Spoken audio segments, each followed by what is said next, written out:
Hello दोस्तों, नमस्कार। आज फिर एक नई कहानी के साथ आप सबका अपने चैनल में स्वागत करती हूँ। आज की कहानी है श्रीमती मनु भंडारी जी के द्वारा लिखा हुआ कहानी यही सच है। ये इसका प्रथम भाग है।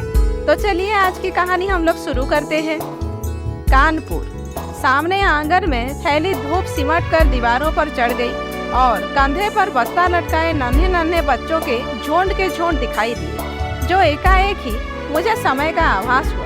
घंटा भर हो गया यहाँ खड़े खड़े और संजय का अभी तक पता नहीं। झुंझलाती सी मैं कमरे में आती हूँ।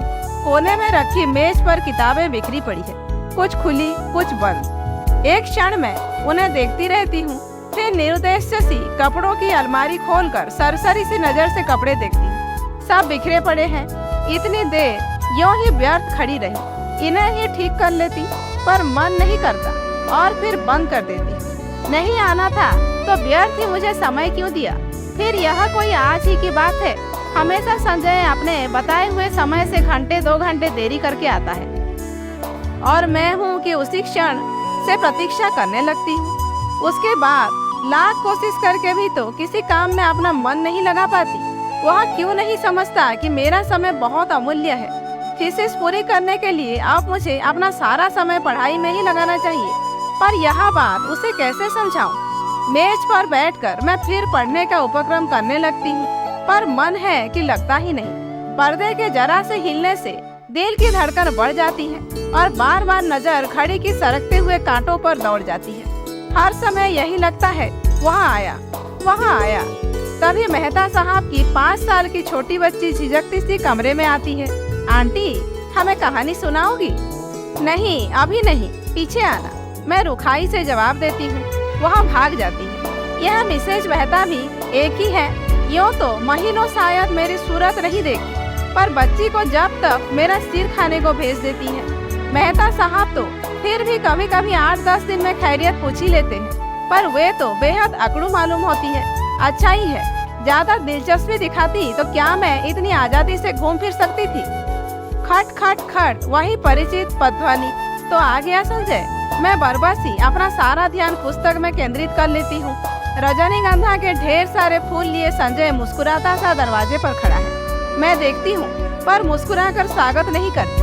हंसता हुआ वह आगे बढ़ता है और फूलों को मेज पर पटक कर पीछे से मेरे दोनों कंधे दबाता हुआ पूछता है, बहुत नाराज हो? रजनीगंधा की महक से साजे से सारा कमरा महकने लगता है। मुझे क्या करना है नाराज होकर, रुखाई से मैं कहती हूँ।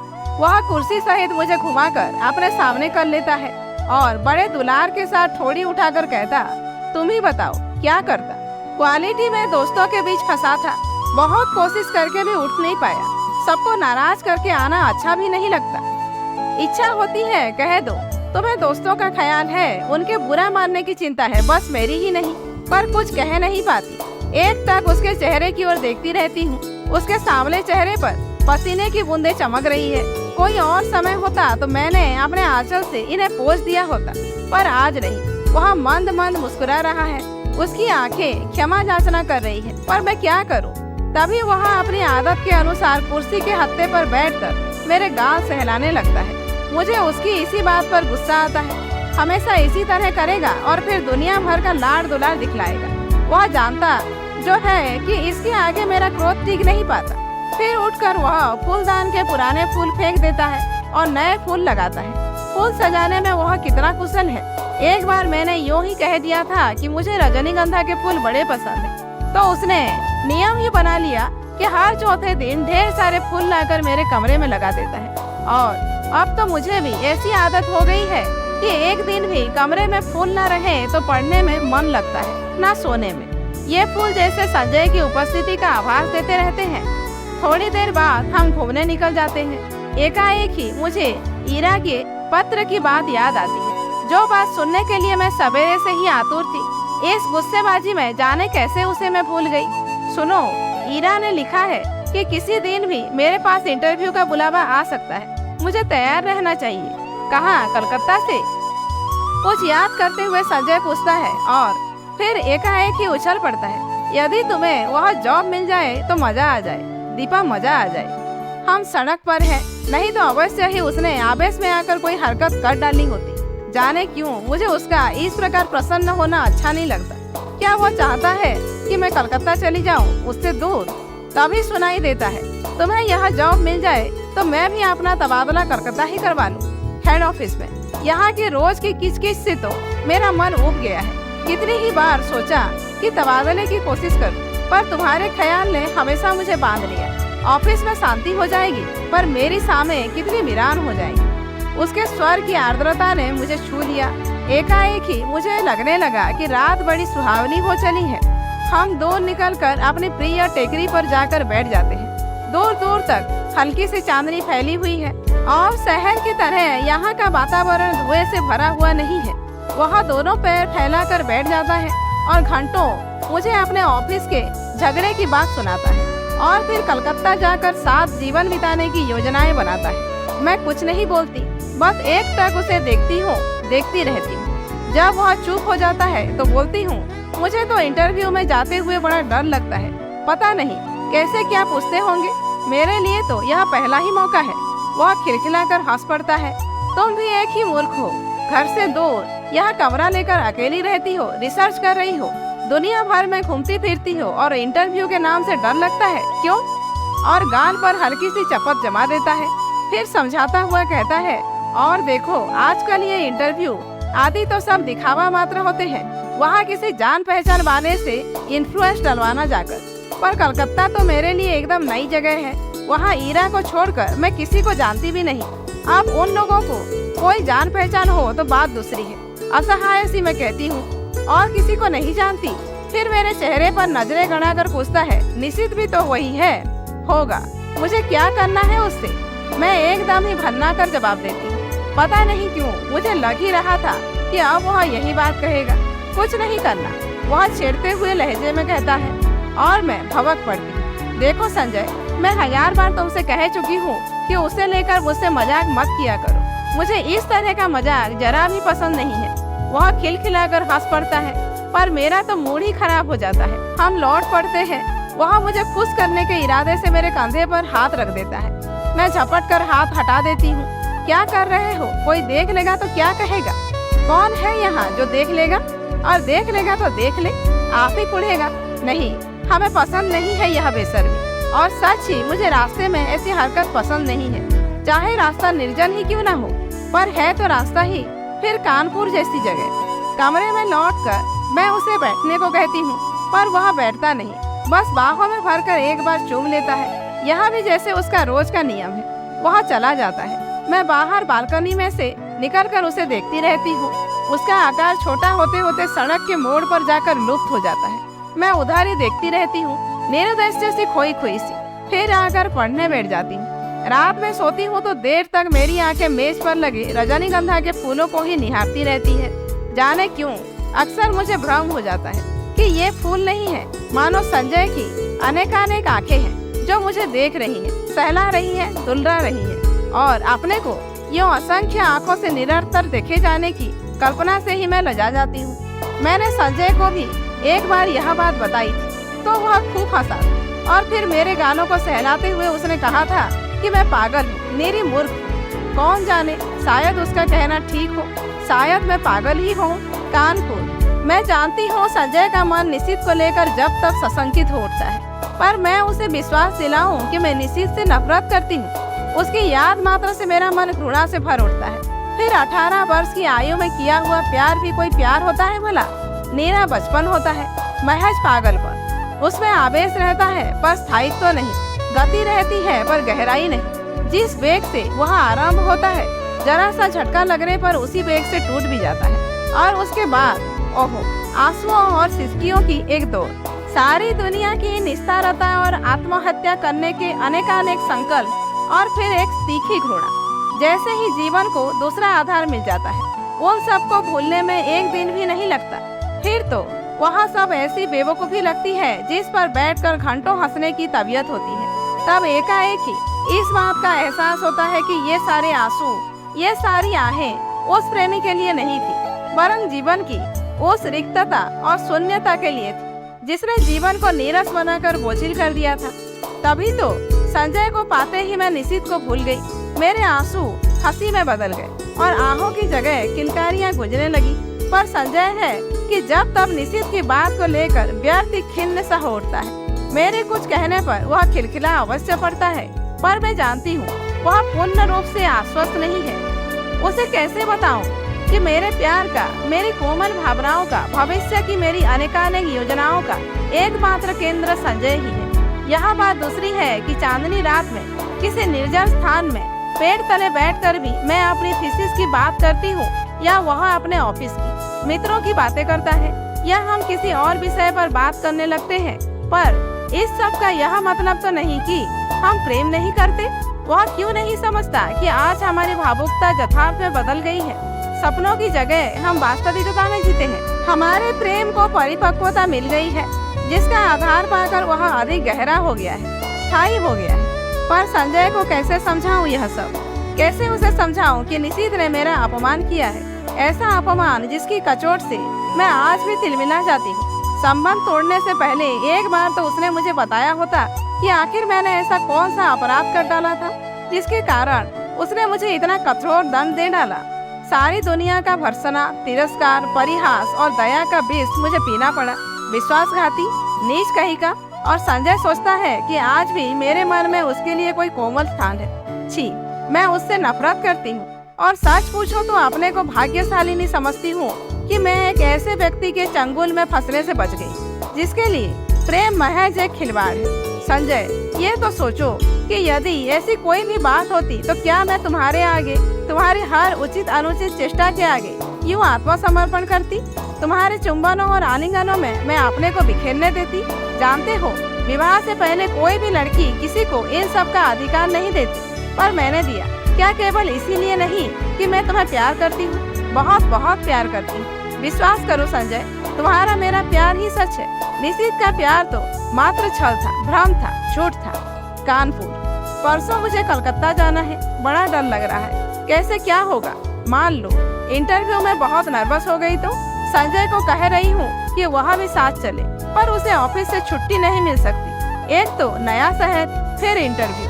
अपना कोई साथ होता तो बड़ा सहारा मिल जाता। मैं कमरा लेकर अकेली रहती हूँ, यूँ अकेले घूम फिर भी लेती हूँ। तो संजय सोचता है मुझ में बड़ी हिम्मत है, पर सच बड़ा डर लग रहा है। बार बार मैं यह मान लेती हूँ कि मुझे नौकरी मिल गई है और मैं संजय के साथ वहाँ रहने लगी हूँ। कितनी सुंदर कल्पना है, कितनी मादक। पर इंटरव्यू का भय मादकता से भरे इस स्वप्न जाल को छिन्न भिन्न कर देता है। काश संजय भी किसी तरह मेरे साथ चल पाता।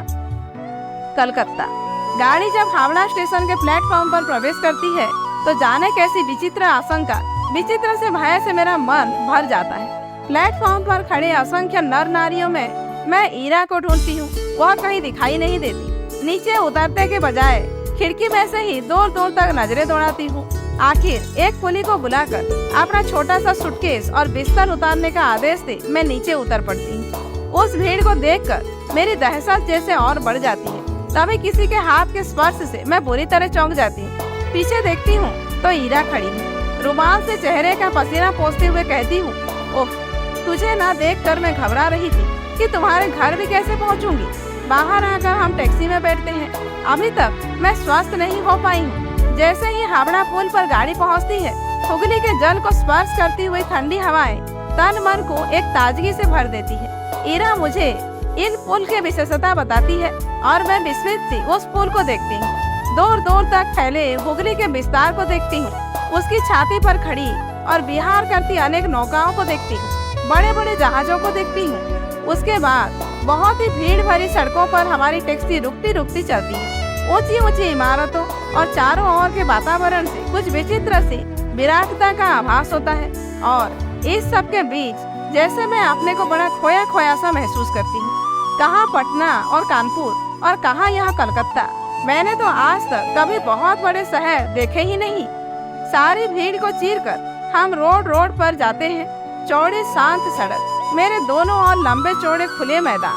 क्यों ईरा, कौन कौन लोग होंगे इंटरव्यू में? मुझे तो बड़ा डर लग रहा है। अरे सब ठीक हो जाएगा, तू और डर। हम जैसे डरे तो कई बात भी है। जिसने अपना सारा करियर अपने आप बनाया वह भला इंटरव्यू में डरे?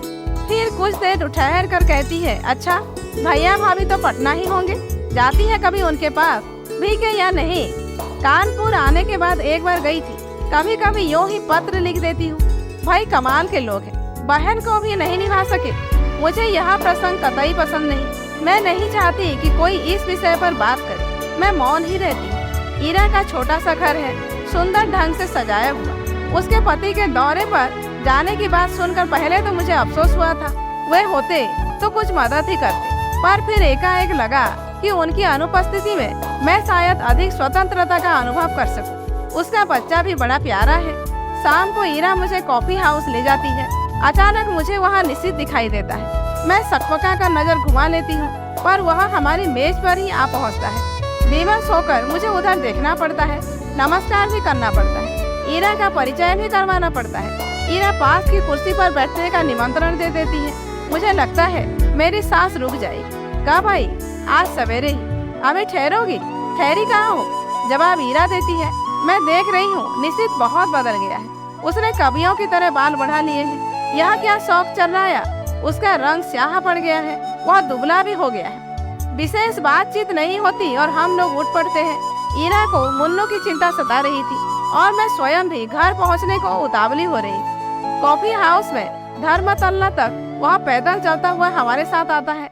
ईरा उससे बात कर रही है, मानो वह ईरा का ही मित्र हो। ईरा अपना पता समझा देती है और वह दूसरे दिन 9 बजे आने का वायदा करके चला जाता है। पूरे 3 साल बाद निशित का यूं मिलना, ना चाह कर भी जैसे सारा अतीत आंखों के सामने खुल जाता है। बहुत दुबला हो गया है निशित। लगता है जैसे मन में कहीं कोई गहरी पीड़ा छिपाए बैठा है। मुझसे अलग होने का दुख तो नहीं साल रहा है इसे।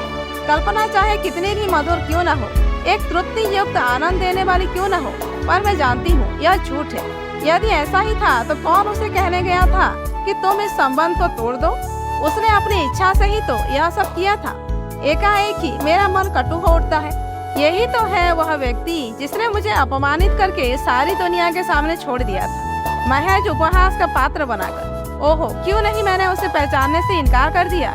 जब वह मेज के पास आकर खड़ा हुआ तो क्यों नहीं मैंने कह दिया कि माफ कीजिए, मैं आपको पहचानती नहीं। जरा उसका खिसियाना तो देखती, वह कल भी आएगा। मुझे उसे साफ साफ मना कर देना चाहिए था कि मैं उसकी सूरत भी नहीं देखना चाहती, मैं उससे नफरत करती। अच्छा है, आए कल मैं उसे बता दूंगी कि जल्दी ही मैं संजय से विवाह करने वाली हूँ। यह भी बता दूंगी कि मैं पिछला सब कुछ भूल चुकी हूँ। यह भी बता दूंगी कि मैं उससे घृणा करती हूँ और उसे जिंदगी में कभी माफ नहीं कर सकती। यह सब सोचने के साथ साथ जाने क्यों मेरे मन में यह बात भी उठ रही थी कि 3 साल हो गए, अभी तक निशित ने विवाह क्यों नहीं किया? करे न करे मुझे क्या वह आज भी मुझसे कुछ उम्मीद रखता है? मूर्ख कहीं का। संजय, मैंने तुमसे कितना कहा था कि तुम मेरे साथ चलो, पर तुम नहीं आए। इस समय जबकि मुझे तुम्हारी इतनी याद आ रही है, बताओ मैं क्या करूं? कलकत्ता नौकरी पाना इतना मुश्किल है, इसका मुझे गुमान तक नहीं था। ईरा कहती है कि 150 की नौकरी के लिए खुद मिनिस्टर तक सिफारिश करने पहुंच जाते हैं। फिर भी यह तो 300 का जॉब है। निशित सवेरे से शाम तक इसी चक्कर में भटका है। यहाँ तक कि उसने अपने ऑफिस से छुट्टी भी ले ली है। वह क्यों मेरे काम में इतनी दिलचस्पी ले रहा है? उसका परिचय बड़े बड़े लोगों से है और वह कहता है कि जैसे भी होगा वह काम मुझे दिलाकर ही मानेगा। पर आखिर क्यों? कल मैंने सोचा था कि अपने व्यवहार की रुखाई से मैं स्पष्ट कर दूंगी कि आप वहाँ मेरे पास न आए। 8:45 बजे के करीब जब मैं अपने टूटे हुए बाल फेंकने खिड़की पर गई तो देखा घर के थोड़ी दूर पर निशित टहल रहा है। वही लंबे बाल, कुर्ता पायजामा। तो वह समय से पहले ही आ गया। संजय होता तो 11 के पहले नहीं पहुंचता। समय पर पहुंचना तो वह जानता ही नहीं। उसे यूं चक्कर काटते देख मेरा मन जाने कैसा हो आया, और जब वह आया तो मैं चाह कर भी कटु नहीं हो सकती। मैंने उसे कलकत्ता आने का मकसद बताया तो लगा कि वह बड़ा प्रसन्न हुआ।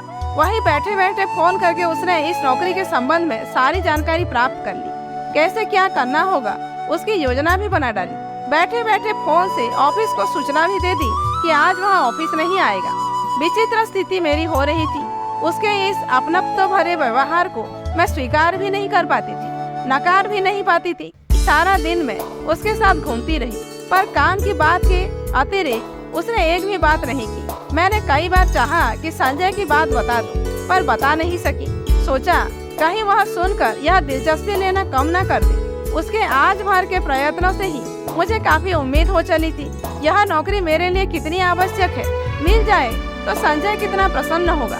हमारे विवाहित जीवन के आरंभिक दिन कितने सुख से बीतेंगे। शाम को हम घर लौटते हैं। मैं उसे बैठने को कहती हूँ, पर वह बैठता नहीं, बस खड़ा ही रहता है। उसके चौड़े ललाट पर पसीने की बूंदें चमक रहे हैं। एकाएक ही मुझे लगता है इस समय संजय होता तो मैं अपने आंचल से उसका पसीना पोंछ देती और वह बिना बाहों में भरे, बिना प्यार किए यूं ही चला जाता। अच्छा तो चलता हूँ। यंत्र चालित से मेरे हाथ जुड़ जाते हैं। वह लौट पड़ता है और मैं ठगी सी देखती रहती। सोते समय मेरी आदत है कि संजय के लाए हुए फूलों को निहारती रहती हूँ। यहाँ वे फूल नहीं है तो बड़ा सुना सुना सा लग रहा है। पता नहीं संजय, तुम इस समय क्या कर रहे हो। 3 दिन हो गए, किसी ने बाहों में भरकर प्यार तक नहीं किया। कलकत्ता। आज सवेरे मेरा इंटरव्यू हो गया। मैं शायद बहुत नर्वस हो गई थी और जैसे उत्तर मुझे देने चाहिए वैसे नहीं दे पाई, पर निशित ने आकर बताया कि मेरा चुना जाना करीब करीब तय हो गया है। मैं जानती हूँ यह सब निशित की वजह से ही हुआ। ढलते सूरज की धूप निशित के बाएं गाल पर पड़ रही थी और सामने बैठा निशित इतने दिन बाद एक बार फिर मुझे बड़ा प्यारा सा लगा। मैंने देखा मुझसे ज्यादा वह प्रसन्न है। वह कभी किसी का एहसान नहीं लेता, पर मेरी खातिर उसने ना जाने कितने लोगों को एहसान लिया। आखिर क्यों? क्या वह चाहता है कि मैं कलकत्ता आकर रहूं उसके साथ, उसके पास? एक अजीब सी पुलक से मेरा तन मन सिहर उठता है। वह क्यों ऐसा चाहता है? उसका ऐसा चाहना बहुत गलत है, बहुत अनुचित है। मैं अपने मन को समझाती हूँ ऐसी कोई बात नहीं है। शायद वह केवल मेरे प्रति किए गए अन्याय का प्रतिकार करने के लिए यह सब कर रहा है। पर क्या वह समझता है कि उसकी मदद से नौकरी पाकर मैं उसे क्षमा कर दूंगी, या जो कुछ उसने किया उसे भूल जाऊं? असंभव। मैं कल ही उसे संजय की बात बता दूंगी। आज तो इस खुशी में पार्टी हो जाए। काम की बात के अलावा यह पहला वाक्य मैं उसके मुंह से सुनती हूँ। मैं ईरा की ओर देखती हूँ। वह प्रस्ताव का समर्थन करके भी मुन्नू की तबीयत का बहाना लेकर अपने को काट लेती है। अकेले जाना मुझे कुछ अटपटा सा लगता है। अभी तक तो काम का बहाना लेकर घूम रही थी, पर अब फिर भी मैं मना नहीं कर पाती। अंदर जाकर तैयार होती हूँ। मुझे याद आता है निशित को नीला रंग बहुत पसंद है। मैं नीली साड़ी ही पहनती हूँ। बड़े चाव और सतर्कता से अपना प्रसाधन करती हूँ और बार बार अपने को टोकती जाती हूँ। किसको रिझाने के लिए ये सब हो रहा है?